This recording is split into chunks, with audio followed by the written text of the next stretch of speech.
오늘 우리가 함께 살펴볼 작품은 안드레이 루블요프의 무덤가의 여인들입니다. 이 상징적인 순간 속으로 한번 깊이 들어가 볼까요? 자, 지금 보시는 이 작품, 15세기 초에 안드레이 루블요프가 그린 겁니다. 한번 가만히 들여다보세요.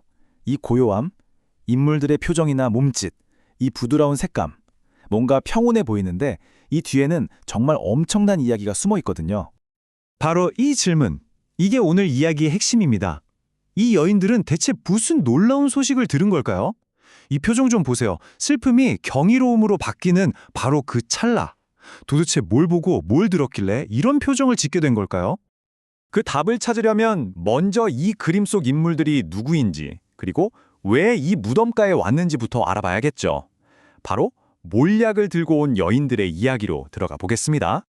시간적 배경은요, 안식일이 막 끝난 아주 이른 새벽이에요. 아직 어둠이 채 가시지 않은 그런 시간이죠.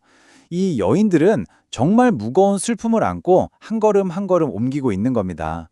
손에 든 건 뭐냐면 사랑하는 스승의 시신의 마지막 예를 표하기 위해서 정성껏 준비한 아주 값비싼 향유였어요. 그래서 이분들을 특별히 부르는 이름이 있어요. 바로 미로포레. 그리스어로 몰약을 들고 온 사람들이라는 뜻인데요. 이 단어 하나만 봐도 이들의 사명이 얼마나 헌신적이었는지 느껴지지 않나요? 복음서를 보면 이름도 구체적으로 나와요. 막달라 마리아, 야고보의 어머니 마리아, 살로메, 그리고 요한나 같은 분들이죠. 생각해보세요. 다른 제자들은 다 두려워서 흩어졌을 때 이분들은 예수의 마지막 순간까지 곁을 지켰던 정말 가장 용감하고 충실한 제자들이었던 거예요.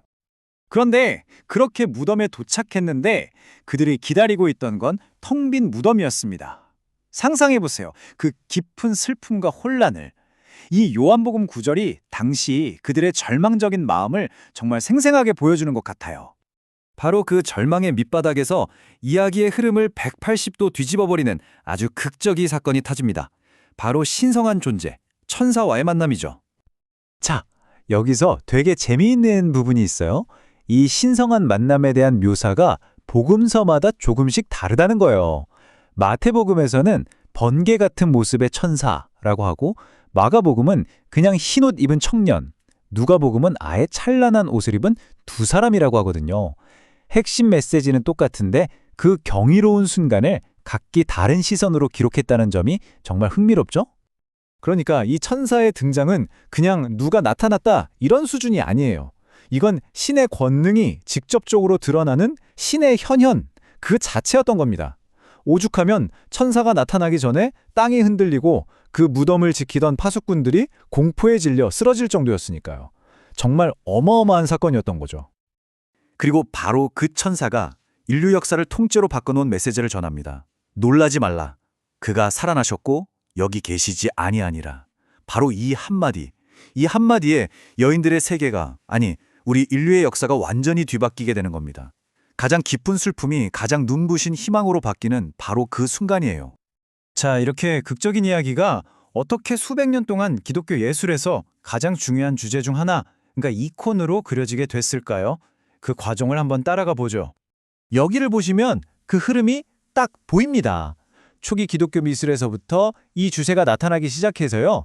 11세기, 12세기를 지나면서 그림의 형식, 그러니까 도상학적으로 훨씬 정교해져요. 그러다가 마침내 15세기가 되면 교회에서 가장 중요한 그림들이 걸리는 성상벽의 핵심적인 축이라 중 하나로 딱 자리 잡게 되는 거죠. 자, 그럼 지금까지 우리가 알게 된 것들을 가지고 다시 안드레이 루블요프의 이 걸작으로 돌아와 보죠. 이 그림이 왜 그렇게 위대한지 그 비밀을 하나씩 풀어볼 시간입니다. 루블요프의 천재성은요, 바로 이런 디테일에서 드러납니다. 여기 좀 보세요. 천사가 무덤을 막고 있던 그 커다란 돌 위에 앉아 있어요. 이게 뭘 의미할까요? 한때는 죽음의 상징, 절대 넘어설 수 없는 벽처럼 보였던 그 돌이 이제는 신성한 권능 아래 가볍게 밟고 설 수 있는 발판이 되어버린 겁니다. 와, 정말 강력한 상징 아닌가요? 이 그림은 정말 어느 한 군데도 허투루 그린 곳이 없어요. 눈처럼 하얀 천사의 옷은 그의 신성함을 보여주고요. 텅 비어있는 저 무덤은 부활의 확실한 증거죠. 그리고 이 여인들은 이 소식을 듣는 우리 모두, 즉 인류를 대표하는 거예요. 바로 이 지점에서 그들의 슬픔이 최초의 증인이 되었다는 벅찬 기쁨으로 바뀌는 겁니다. 결국 핵심은 이거예요. 이 작품은 그냥 어떤 사건을 그린 기록화가 아니라는 거죠. 인간이 겪을 수 있는 가장 깊은 슬픔이 신의 약속이 이루어지는 걸 보면서 가장 큰 기쁨으로 승화되는 그 위대한 변모의 순간을 포착한 겁니다. 루블요프의 이 그림은 마지막으로 우리에게 이런 질문을 던지는 것 같아요. 어떻게 그림 한 장이 수세기에 걸친 인류의 슬픔과 또 그 속에서도 꺼지지 않았던 희망, 그리고 궁극적인 믿음이라는 이 거대한 이야기를 이렇게 담아낼 수 있을까? 예술이 가진 힘이 과연 어디까지인지 다시 한번 생각하게 만드는 그런 질문이죠.